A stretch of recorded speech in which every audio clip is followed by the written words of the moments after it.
This is Chet Holmgren, and I'm down to dunk. This is AJ Mitchell, and I'm down to dunk. This is Alex Crusoe, and I'm down to dunk. It's like baby bottle pop. Yeah. Mm-hmm. This is Adam Flagler, and I'm down to dunk. Hey, it's Isaiah Hartenstein, and I'm down to dunk. This is Cason Wallace, and I'm down to dunk. I can't spell Lucas. Hey, how do you spell Lucas? How do you spell Lucas? This is Lou Dort, and I'm down to Dort. This is Nikola Topic, and I'm down to dunk. This is Dylan Jones, and I'm down to dunk. This is Isaiah Joe, and I'm down to dunk. And there's probably like 50 to 75 Beanie Babies. Give me like your top 3 Pokemon. Bro, I can't even name. This is Jay Will, and I'm down to dunk. Sometimes the way his brain works is it leaves a lot to be desired. This is Kenrich Williams, and I'm down to dunk. Charmander. Yeah. Charmander. Or you're more of a Charmeleon guy. Charmeleon. This is Shea Gilgeous-Alexander, and I'm down to dunk. Schlecht. You know what it means? Yeah. That means like bad. It means bad. Yeah. Yeah. That's me. Well, it was a good interview, so it wasn't bad. J-Dub, year 3, and I'm down to dunk for the 3rd time. Thank you. Welcome to Down to Dunk. It's Andrew Schlecht. We're part of the podcast network. Me on a Tuesday night is my good friend Alex Speers. Alex, what's up? What's up, Andrew? What's up? You know what? Never really liked the cup, anyways. You know, never really got it. Never really clicked with me. So it's listen, the Bucks, they were apparently disappointed with their performance last year. Mm-hmm. They came back and won it all. So maybe this will be the Thunder's wake up call for the It's a cup. tradition. We got wake up. They will come back and not have quite literally the worst offensive performance I've seen. Like 81. I have some stats. I have a bunch of stats for you, Andrew. Yeah. Because listen, credit to the Bucks. Giannis is awesome. You know, he was amazing. He was so good. Before the game, I was thinking in my head, like, okay, obviously Giannis is going to get his. And that's a much different thing to think before a game than to experience it. And experiencing it sucked. He was like so big and strong and dominant. And as we were talking a few weeks ago about like how well this team is set up to guard Luka. Well, on the flip side, they're not set up well to guard Giannis. Without Chet, they're not. I'll say that. Definitely. He was so dominant, and like the comparison, you know, sometimes people will compare him to Shaq just because it's like really the only player of recent memory that you can really compare him to, and it felt like that 100%. At times for tonight, especially 100%. Like how difficult it is to call his game. You know, like he gets weird fouls. He doesn't get called for certain fouls. Like he's just a very difficult player to officiate because no one else really quite plays like him because of the level of skill he has at that size and strength. There was a spin move in the first half that I was sitting by Joe Varden, who is the creator of the Jimmy drop, and he doesn't even know it, by the way. That's where Jimmy comes from. And then on the other side of him was Eric Name, who covers the Bucks for the Athletic. And when he did that spin move, he spun so fast that I was just like, I just looked over at him. I was like, is that how fast he's spinning all the time? Because I've seen it, but just like see it in person, he was so imposing. He was so good. That was an all-time performance. I mean, he had 26, 19, and 10, 2 steals, 3 blocks on 10 of 19 from the field. And like I think Tim McMahon told me this, that 7 of his 10 assists were on 4 3-point shots. You know, like he just was just picking apart, you know, the Thunder's defense.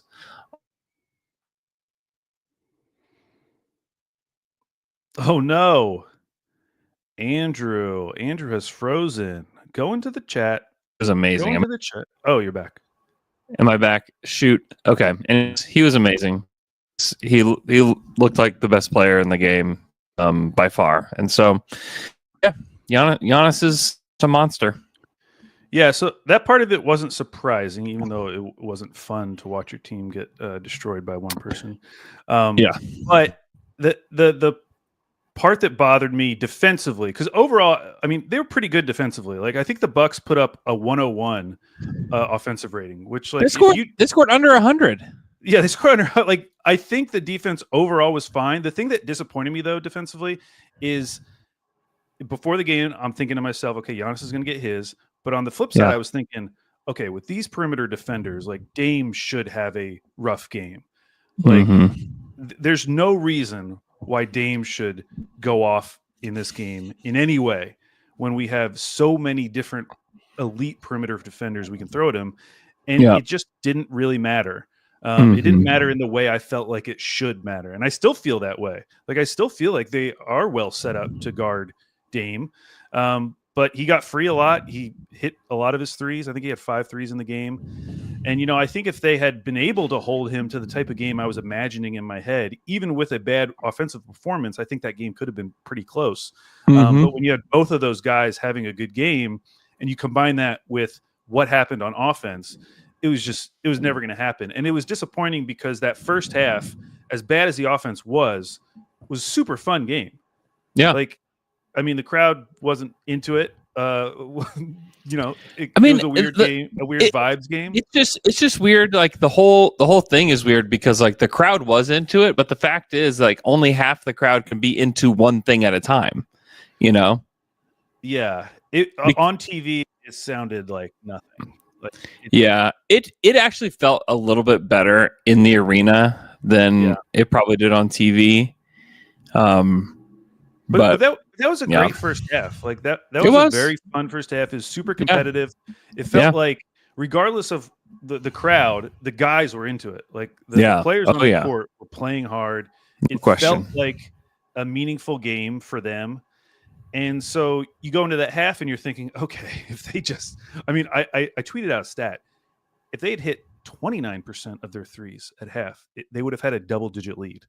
Like that's like how poorly they could have shot from three and still been like destroying the Bucks. You know, they played well enough. They hit 3 more or it would have been 4 more threes because I think they were. What were they at halftime? Were they 2 for 20 from 3? They weren't quite that. But it was bad. I know that. Yeah, it was really bad. So okay, so here's a bunch of stats, and all these stats I'm bringing these up just to say that it's easy to get down when you watch your team have that miserable of a game. But they made 1 3 at halftime, by the way. 1 3. Okay, it must have been like 1 of 19. Or no, it was 1 of 17. I remember now. Yeah. Because if they had hit 5 of 17, they would have been up by 11.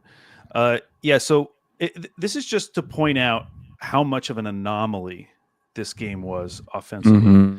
And when I say this is one of like the worst offensive games I've seen from them, like I think when you factor in the level of talent that was on the court for them and the setting, I legitimately think this is one of the worst offensive performances in the history of the franchise. I'm not kidding. That is how bad it was. It was bad. So it was bad. They scored 81 points. They've scored fewer than 81 points only 19 times in franchise history. And that includes playoffs. So you think about all those seasons going back to 08-09, all the playoffs only happened 19 times. The last time they scored 81 or fewer points was the 76-point loss to Memphis. That was the last time they scored that few points. In the midst of a wretched rebuild. You know, like that's when that happened.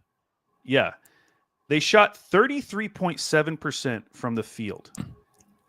Okay. That was only the 15th time in franchise history they've done that, where they've shot that poorly. The last time they shot that poorly, March 20th, 2022. Listen to some of these stat lines. Poku, 3 for 20, 1 of 10 from 3. Trey Mann, 5 of 19. And, of course, the leading scorer in the game for the Thunder, Darius Baisley, 18 points. He had a nice game that night. So that was the last time they shot that poorly. They shot 15.6% from 3 on 32 attempts. That has only happened twice in OKC franchise history where they've shot that poorly on that many 3-point attempts. And what's super interesting is the other 2 times were both in the playoffs. Can you remember? Do you know which games, Andrew? Can you think of one off the top of your head where they shot that poorly from 3 on high volume? It wasn't 2016, was it? No, so it was 2019, round 1, game 1 against Portland. They lost 9. They somehow only lost 99 to 104. I kind of remember that game now. Yeah, that was George brutal. And Terrence Ferguson were the only guys to hit a 3 that night. I think Dennis Schroeder was like 0 for 7. T-Ferg, he hit a 3. And then 2020 in the bubble, game 5 against Houston, they shot that poorly from 3.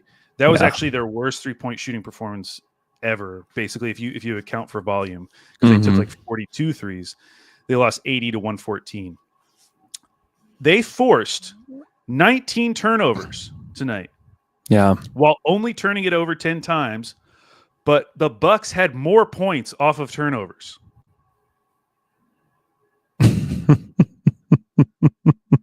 That's they turned them over twice as much, and yet the Bucks had 1 more point off of turnovers. They had 17 turnovers, right? Okay, so it's different on wherever you go. If you go go to the team stats, it'll say 19. If you go to NBA.com, it'll say 19. But yeah, on ESPN, if you just look at the box score, it says 17. I don't know, Andrew. Yeah, it says 19 on total turnovers. Yeah. I know. Doesn't make sense. Either way, they had way more, or they forced way more turnovers, and still they had fewer points off of turnovers. Yeah.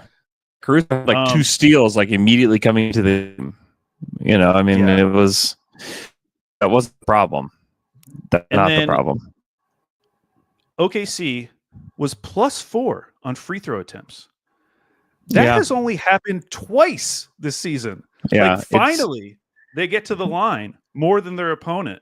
They were so shocked that they got to the line that they just couldn't make threes.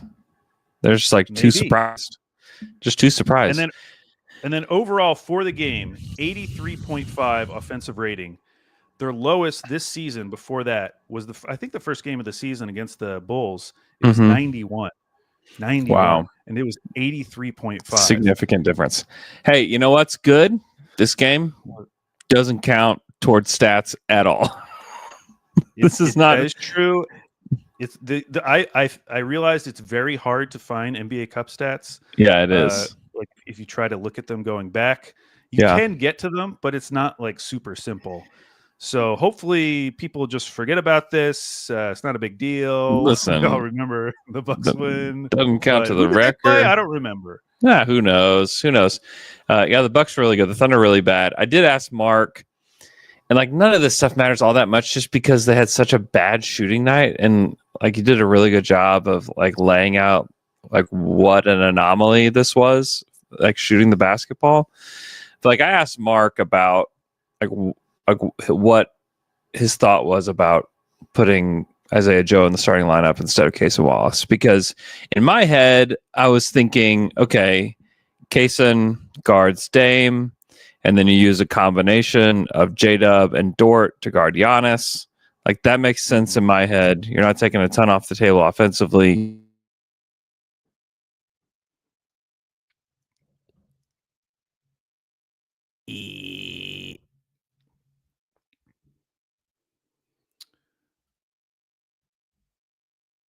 Okay, I believe Andrew's frozen. But putting Joe in there. Oh, he's back. He's back. Immediately. Oh, am I back now? Yeah, you're going in and out. It's hotel Wi-Fi, man. Park MGM. Gotta get your stuff together, Park MGM. Anyways, I think giving Isaiah Joe a prominent role as a starter has not worked, and he hadn't shot well as a starter all season. He's clearly not a defender that Kaysen Wallace is. And so I like the idea of using him off the bench and not having to use him quite as much if he doesn't have it going. And he clearly just did not have it going tonight. But when you start him, like you almost have to play him like 20 minutes at least. And so I think that they would have been better off starting Kaysen and giving him more minutes, just because you know that he's going to bring so much more to the table, than Isaiah does. And no shade at Isaiah, but part of the reason, and Mark was great at answering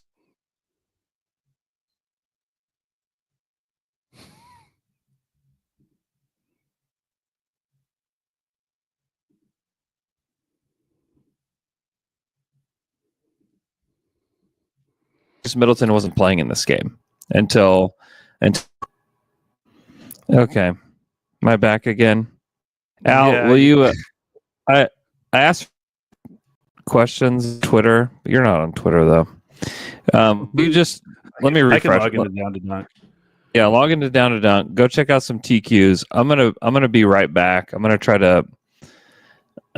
see if hopping out of the stream and hopping back in will help. So we'll take a quick break and we'll come back, and Alex will answer some TQs while I try to figure out this Park MGM hotel Wi-Fi.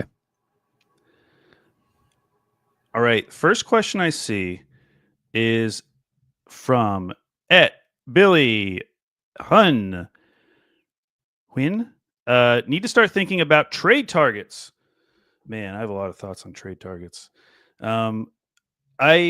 I think with trade targets, you have to think big. You don't want to think small. I think, yes, after tonight, it's easy to come out of it and be like, oh, we need shooting. And you can probably think of some like cheap shooters around the league. But the reality is that if you trade for those cheap shooters, Mark's not going to play them unless they play defense. So for me, the baseline for any trade target is they have to be a good shooter, not a guy who like, oh, he's pretty good. He shoots like 35, 36%. No, has to be a good shooter, and has to be someone who's not taking off a ton off from the table on defense, which is why I kind of like the idea of Cam Johnson. Now, it would cost you. It's probably going to cost Wiggins, and so you can get there with Wiggins and Kenrich and then draft compensation. If you don't want to include Kenrich, I bet you could do, I haven't looked at other combinations, but I'm assuming you can do like Wiggins, Oos, and maybe a guy, and then throw in draft compensation. I do like that idea. That is a trade target idea that I am open to. Who is that? It's Cam Johnson. Mm. Cam Johnson, because I like him. One, because you're getting an actual real shooter. He would instantly become the best shooter on the team. He's 6'8". He is big. He's not like some amazing defender, but he's also not an awful defender. I mean, some of the guys that we had thought about, that I'd been talking about previously, like before, they signed Hartenstein or anything, like someone like Colin Sexton. Colin Sexton is like a bottom 10 defender on EPM right now. So I'm not interested in bringing in a guy who's a poor defender because I just don't think Mark will play them. Cam Johnson, you can get away with. You can get away with Cam Johnson.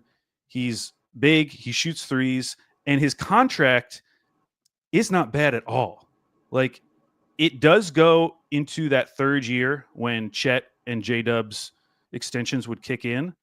But by that point, he's an expiring $22 million, 6'8" shooter at a time when whatever he's making isn't going to seem like that much. So I looked at all of the guys I would like be willing to trade significant pieces for.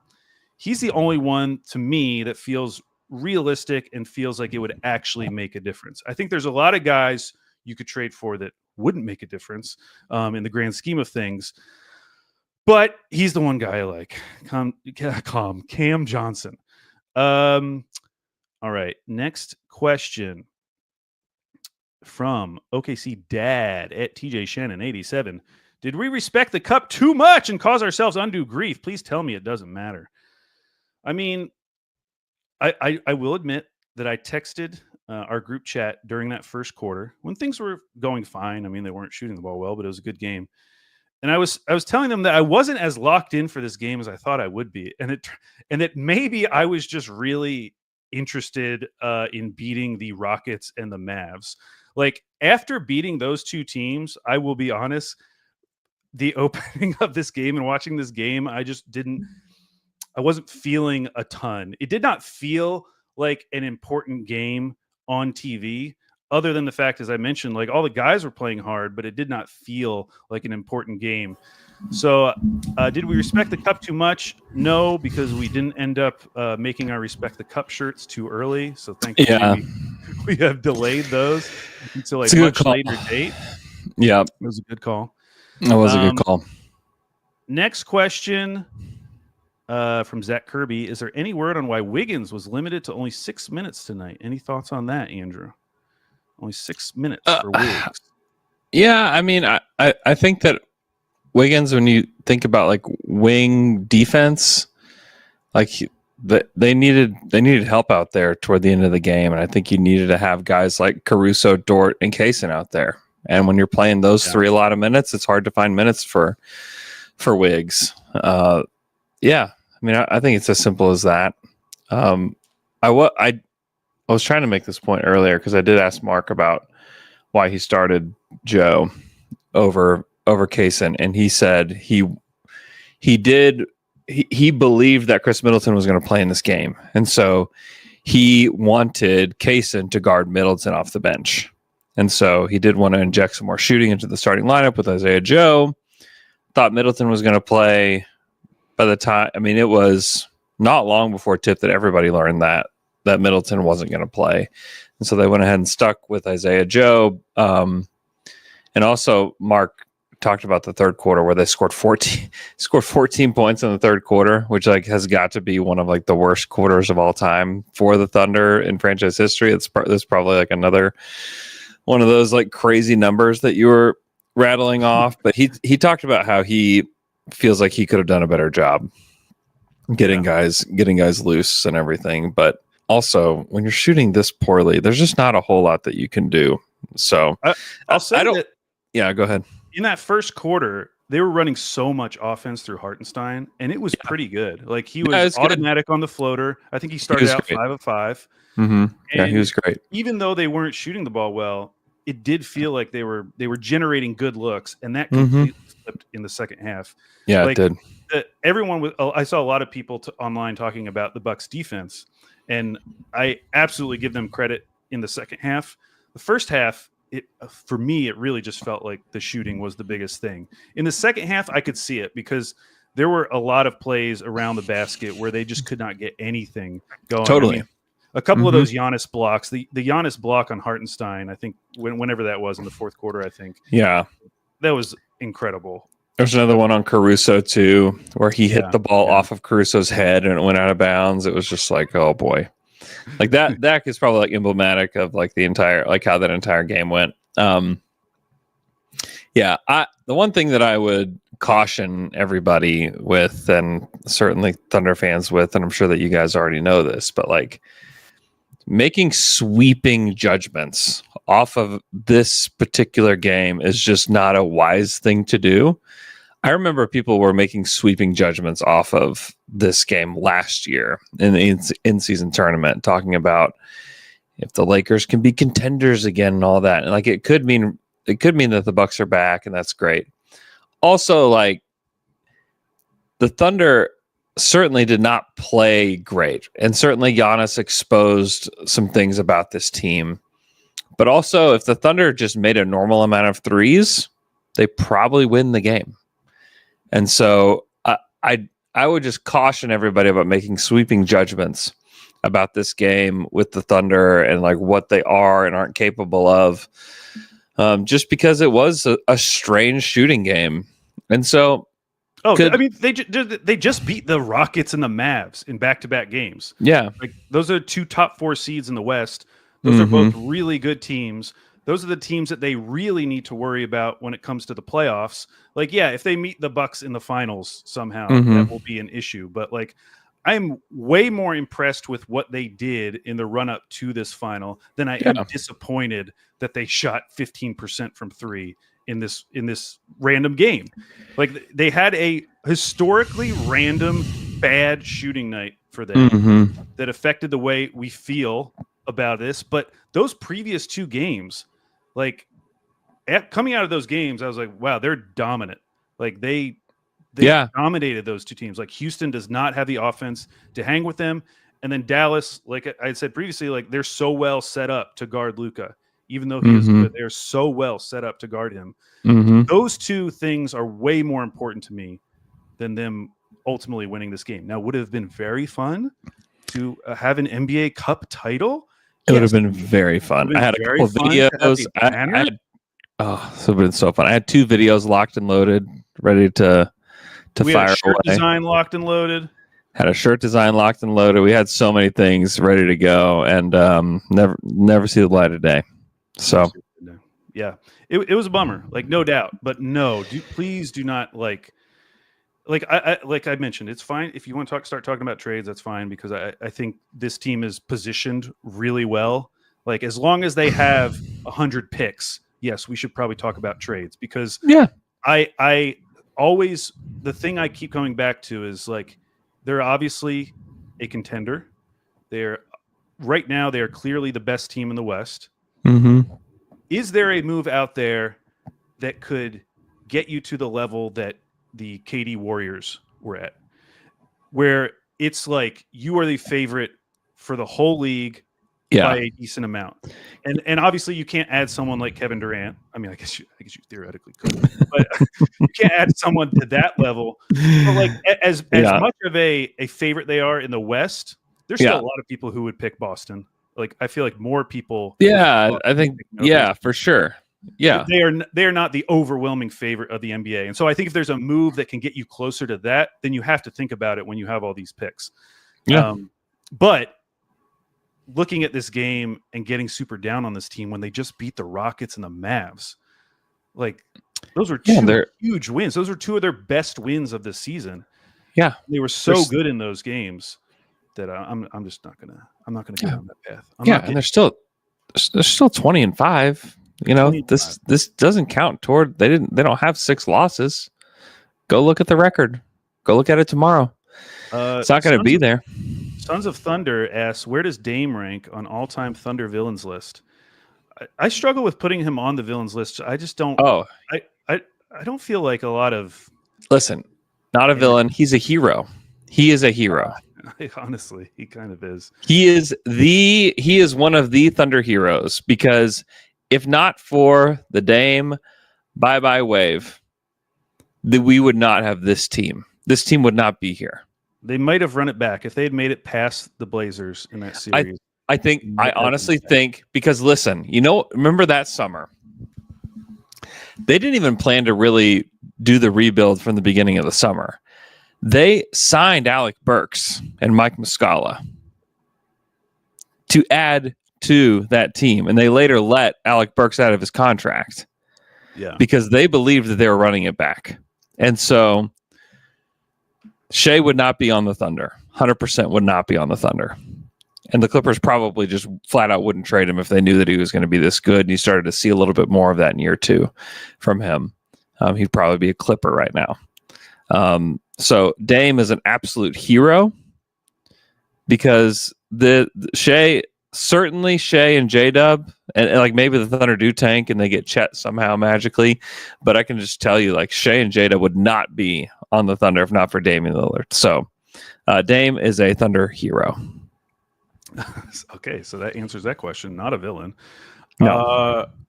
Do you think this is from Duck Boy?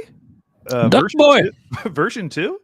Do you think the hot, cold nights from 3 is something to be concerned about? It's certainly annoying because it has happened a lot this season. Not to the extreme that it's happened for the Rockets. I will say that. But they're 19th right now in 3-point percentage, 35.1 after being number 1 last year in 3-point percentage. So that drop off is worrisome. It's hard to say. It's hard to point to something though, because like they could go on a hot streak the second half of the season, end up as like a top 10 3-point percentage team, and it wouldn't surprise us. At the same time, I remember going into last year's playoffs, one random thing I was worried about was their shooting, just because as good as it was, it didn't feel like they had a bunch of guys that you really trusted, either because of volume, which we talked about with Chet, and although Chet at that time wasn't shooting well from 3, and Dub, or guys that, they're shooting 40%, but do you really trust these guys in the playoffs? And that's why looking at trade targets, I'm open to the idea of trying to find a guy who is just a nails shooter, just a guy who is going to shoot 40+% from three and is going to do that consistently over a long period of time. Because these type of nights, like they just kill you because you know how good the defense is. And you know that if they could just shoot normally, they could just have a bad shooting night from three. They could shoot 2% from three. They could be one of the most dominant teams in the league. If they could just consistently get that production, and it feels like they do swing wildly between one and the other. I mean, I should go look up like how many of these types of games they had. I remember in the last couple seasons, they had a lot of these types of games and they won a lot of them. And it was kind of like a funny little oddity. The Rockets are doing that this season. But like they've already had 5 games, if you include tonight, 6 games shooting under 30% from three. They actually have not had a game shooting over 45% from three.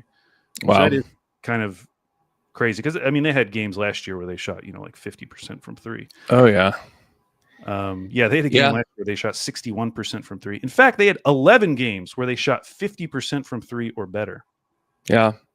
It's good for them to be able to have games like this and to be able to go look at them, because this kind of stuff happened like against Dallas, where Dallas, I mean, like they didn't have like the perfect defensive personnel to guard the Thunder, but like they schemed well and they forced the Thunder into shots that made them a little bit uncomfortable. And the Thunder just didn't shoot well against the Mavericks in the playoffs. And so I think taking that data and then using the data from this game as well, it's like they've got to figure some stuff out. Like this team is built really well. Like you said, I think they're the favorite in the West, all of that. But they still have stuff to figure out. Like this is not a finished product. This is not a team that is like complete and ready to like go win it all, head and shoulders above everybody else. Could they win the title this year? Absolutely they could. I think that they're one of like the few teams that I believe can win the title. But they've got work to do. They're still a young team. I think they're the second youngest team in the NBA. They still have work to do.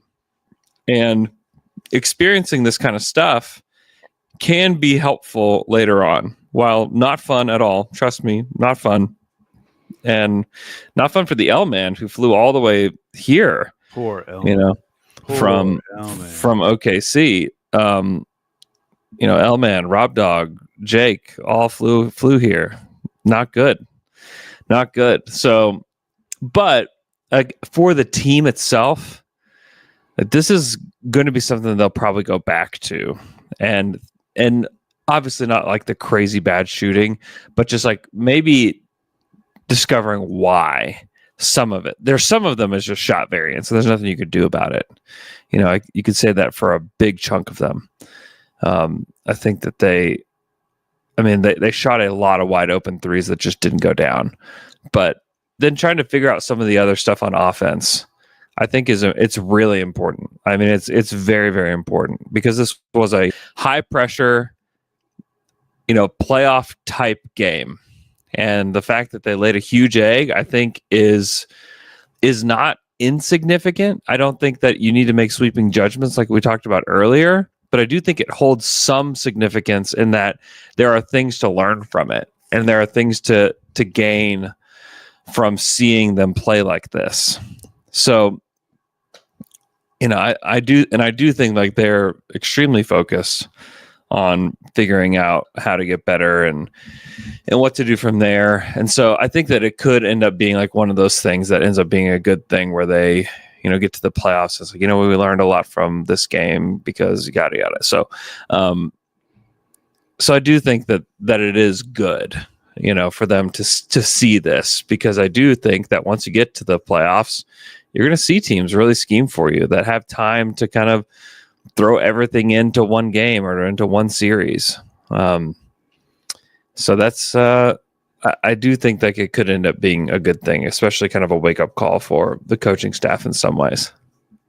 Yeah. The offense definitely needs work. I mean, Chet solves a lot of issues for this team. on both ends, even though they've been really good defensively. Mhm. But the offense has still been. They've had good nights, but there's been so many times when the offense has gotten just stagnant this season, where it just seems like they are just struggling to create good shots. Yeah. And a lot of times they will settle for threes. In that case, I Yeah. loved what Mark said. I don't remember if it was during the Houston game, and I don't remember if it was like his halftime talk or if it was like in the huddle or something, Mhm. talking about like how we have to touch the paint. Like you have to touch the paint before you kick out. Like you have to cause the defense to collapse. You can't just pass it around the perimeter, because there have been games this season where it feels like they're not doing the drive and kick. Really, they're just kicking from side to side and settling for threes. And I think that's one thing that I have noticed this season. This team has been more willing just to settle for threes, and they need to be more dynamic offensively. Now they're so good defensively that if they just have like an average offensive night, they're going to beat most teams, and they're going to beat them like handily. Yeah. It's not like they've been amazing over this run offensively, but if they can get to a level where they consistently have good offensive nights, like every couple games, like they'll blow teams out of the water. Yeah. But they have to figure that part out, and I think a lot of it falls on J-Dub, because he's going to be the main guy when Shea's on the bench, who has to direct the offense. Again, Chet just will make so many things easier. I mean, yes, he was like clearly the second best guy. Attention. Yes, he was the second best guy on the team for large stretches, and for any criticism that's going to be thrown at J-Dub in these moments, it's like, man, like the guy's a third-year player. I mean, think about even like Jaylen Brown and like the criticism that guy took for years and years.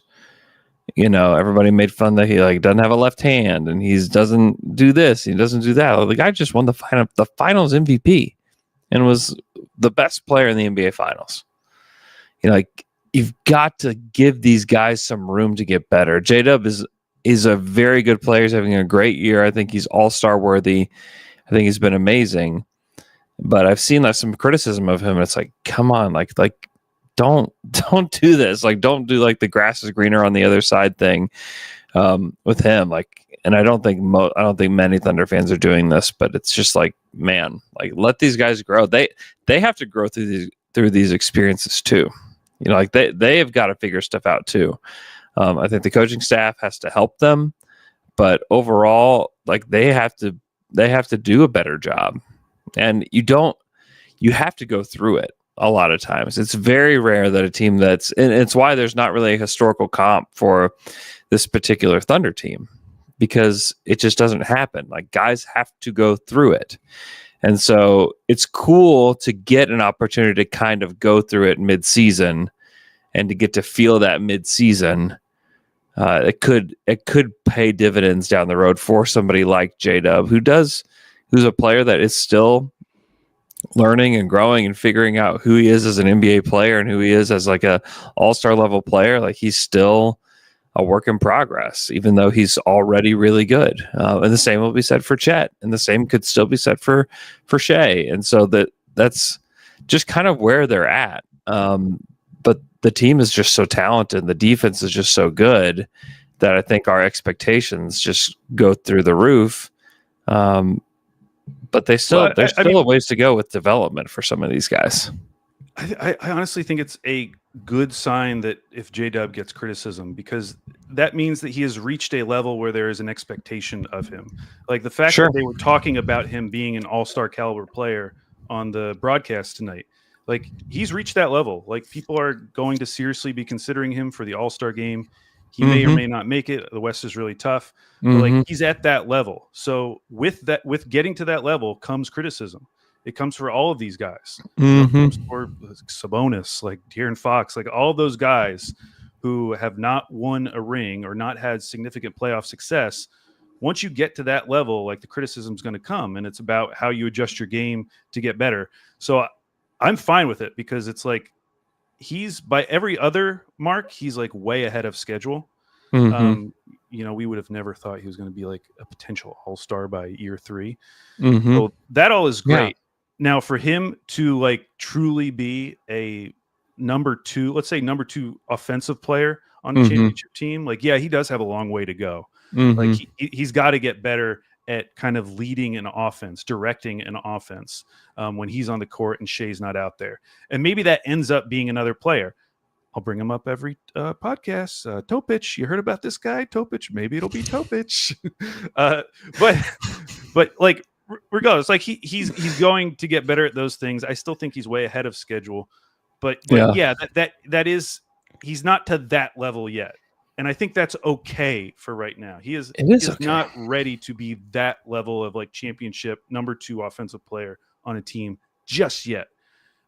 But he's still like absolutely all-star caliber. Like there's levels to it. It's the same way with Jaylen Brown. There were levels to it. Like he was deserving of that criticism, and then he eventually got better and became a significantly better player and completely changed people's perceptions. I mean, it's just kind of like how this journey goes with players like this. Yeah. And he could become that by the playoffs, and he could evolve into that during the playoffs even, like we can't act like we know like exactly what's going to happen, when it's going to happen, how it's going to happen, but we do know like he has the talent level to accomplish a lot, and we'll have to see how it all unfolds. Okay, I'm trying to think of what else from the Cup itself that was interesting. Dove, after he did talk about how he was really disappointed. He was disappointed that they didn't win the money, and when he said that, Shea just like put his hand in his face and was just like squeezing his face, just like, no, like don't say that. It was just like, but it was like one of those like really honest moments where like he was just like honestly, it was a lot of money, and Shea was just like, oh come on, that was just like a kind of a funny moment. Like locker room wise, they weren't like devastated. Like this was not a team that was like completely. I think they were certainly disappointed, but this wasn't like playoff level devastation that was happening, throughout the team tonight. I think that it was even across to the Bucks. Like the Bucks didn't, open any champagne tonight.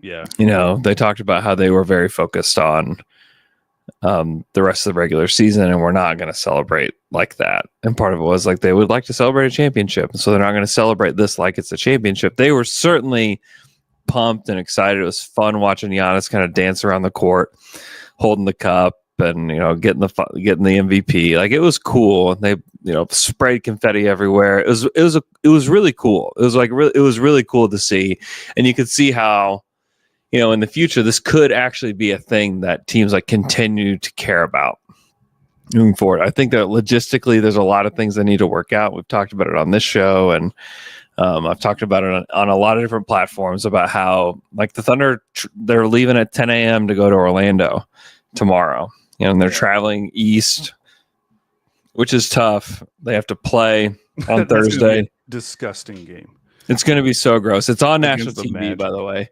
And then they play on Friday against the Miami Heat, which will be another gross game because every game that the Heat play is a gross game. So logistically, they have. Game. Did you watch that Pistons game this week? Very fun. No, I did not. They were down by like 16 or something with 6 minutes left. Came all the way back, pushed it to overtime. Got up by like 6 in overtime, and then the Pistons came back and won. It was very entertaining. It was the first like entertaining Heat game I've watched in a minute. Wow. Yeah. So credit to the Pistons for bringing that out of them. Maybe we'll get another entertaining Heat game on Friday. Maybe. But yeah, I mean, I think that to me, I think it would be better to play every game up until the final in market and then play the final in Vegas and give buffer on either side of the final game, one to let the fans get here, I think would be one thing. Because I've been here since Saturday, And so like the Saturday to Tuesday thing is just strange. You know, all day yesterday, it felt like the game should have happened yesterday. And then I just think it's the logistically, it's just not there yet. Like not even close. But I will say, I think Vegas works. I think it was a lot of fun. I think that fans loved it. I talked to tons of people. A lot of Dunkers were here. A lot of Thunder fans were here, you know, that traveled from all over. And I think it works. I think it's really fun.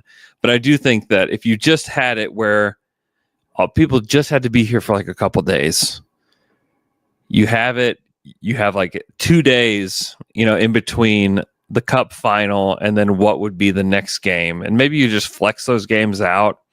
And it was probably harder to flex out a national television game for the Thunder, but like do your best to be able to flex those games out for the teams that are playing, because they flex games out. They do that, you know, for extenuating circumstances all the time in the NBA. So like, why couldn't you just flex the games out and put them somewhere else in the schedule down the road and give these teams like a chance to like get their bearings about them before they have to jump back into the regular season? The fact that they aren't able to do that, I think, is going to not be good for the Thunder ultimately. Like, I think it's going to be bad for the Thunder. But yeah, if they're able to win one of these next 2 games, that would be great. Totally.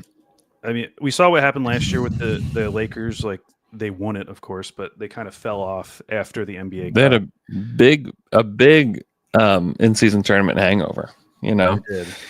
And like that could happen with OKC as well. You know, the Thunder are younger and they're theoretically just like healthier than what the Lakers were last year. So they're, you know, they will likely bounce back faster than what that Lakers team was. Also, that Lakers team just wasn't that good. You know, they were playing Cam Reddish significant minutes in the in-season tournament. You know, like they're just, it's like, that was not a good team. And somehow they won it because AD and LeBron were just amazing. And they're still playing Cam Reddish. And they're still playing Cam Reddish a lot. They're playing him a lot. They're not a good team now either. They did beat the Grizz, though. Interesting. It is interesting. It is interesting. Hey, listen, as much as Chris Vernon has been dogging on the Thunder. I said, as much as Chris Vernon has been dogging on the Thunder, it's totally fine to see the this hapless Lakers team beat the Grizzlies. Do you know what the Grizzlies' record is against the West? No, what is it? I'll tell you. So they've played 13 games. By the way, in comparison, the Thunder played 21 games against the West. Whoa. The Grizzlies have played 13. Wow. What do you think the record is? It's going to be something dumb, huh? Like 6 and 7 or something? 7 and 6. Oh, okay. 7-6 against the West in only 13 games. Hey, listen, maybe I'm wrong. Maybe the Grizzlies actually suck. I'm just pointing it out. I'm just pointing some things out. Listen. Okay. Let's anything else you want to get off your chest before we end this pod, Al? How about those jerks over there in Charlotte? You see what they did to these kids, Andrew? I did. There were a lot of people at the arena talking about this tonight, actually. What an unforced error. So if you haven't seen it, they like brought these kids out on the court and asked them like what they wanted. And a kid wanted like a Brandon Miller jersey and another kid wanted a PS5, and they gave them those things. They gave a kid a PS5 on the court, and then once they got off the court, they took it away from them. They took them back. They took the presents back, and they thought that no one was going to find out or talk about it. Why would listen? Like, in the grand scheme of things, they should have given all the kids a PS5. Just give them all PS5. Who cares? Yeah, who cares? It's like $1,500. You're a multi-million-dollar corporation. Like, don't. So embarrassing. It. You know what? Listen, that's you wonder why some of these East teams struggle so much. Like, what's the deal? Why can the Hornets never get traction on a team? Like, how can they never be good? It's because they just do. They're just a garbage organization that, like, from top to bottom, does crap like this. You know. This is such a bad look. Meanwhile, we got mid-first over here just writing checks every game. You know, $20K. And that's real money. They're not taking it away from them. It was funny. So at the arena, you know, they do like the half court shot contest. There's this one where you have to make a layup, free throw, a three, and then you get to shoot a half court shot. And it was like you get like if you make the layup, you get like a hat, and if you make the free throw, you get like this pullover. And if you make the three, then you get something else. But if you make the half court shot, guess what you get? Car. No, $100 to the gift shop. Oh, that's what it was. That was the prize. I was just dying laughing. I was like, what are we doing? Like that $100 will, like, maybe you can go buy another pullover with your $100. Because like at those team stores isn't even that much. It gets you like hardly anything. T-shirts are $50. Jeez. I mean, seriously, like the cup T-shirts were like $50. L-Man got one. So it's just like, you know, it's just wild to me that was pack away the prize. that belt. He'll get laughed at if he's walking around Vegas with that belt right now. I know, poor L-Man. Into the game. No, I didn't see. No, he did not have the belt. Okay. I think he decided against it overall. That's probably a good idea. Yeah, it's heavy. It's not. We talked him into getting a cup tattoo before the game. We really should have. Champions. We really should have. Yeah. Shout out to all the dunkers I saw at the game tonight. It was great seeing people. It was a great vibe. It was really very fun. And so really, really grateful. Thanks to the Athletic and to StubHub for sending me out here. Shout out to StubHub. It was very fun. I will have like some Thunder Eve videos that will drop on the Athletic, I think on their YouTube page. Those should be in the next like couple days, I would guess. That'll be out there. There is like really just good stuff on the Athletic NBA Daily that's being dropped that I would love for you guys to listen to and to give, send me some feedback on stuff too. Very much appreciate that. Slam and Jam this week, we're talking to Caitlin Cooper about the Pacers on Friday. That will drop Saturday morning. So that should be cool. We will have a Christmas special on the NBA Daily as well. That will drop next week. And all Thunder fans get to enjoy Christmas Day without any Thunder basketball because the NBA didn't think the Thunder were good enough. So how about that? Yeah, I was ready to be pissed about that. You don't invite a cup champion. You didn't invite the cup champion? Christmas? Oh, now it's a little embarrassing. S was saying tonight, what if one of the things that you get if you win the cup is a game on Christmas Day against a team of your choice? Ooh, you get to choose the team. Just as long as they're not already playing on Christmas. Any of the teams not playing on anybody Christmas, else, just pick them. That would be very fun. Also, they should, and this is I've said this on a show. I've heard many other people say it. Like the win should definitely count. Like the Bucks should get an additional win. Like they just should. Yeah. That's an easy one. That's an easy one to tack on. And the loss shouldn't count, but the win should definitely count for the Bucks. Absolutely. Man, real quick, the Bucks, they're on like a really nice stretch right here. Mm-hmm. They've won 11 of the last 13. Only two teams they've lost to in that period. Boston Celtics, which was a good game. And of course, the Atlanta Hawks. Yeah. ATL, man. ATL. They're for real. They got their revenge, though, on those Hawks. Yeah, they did. Yeah, they did. All right. Hope you guys are doing great. We will have the Fry Pod back on Friday. Looking forward to that. Hope you guys have a great day. We'll talk to you guys again on Friday.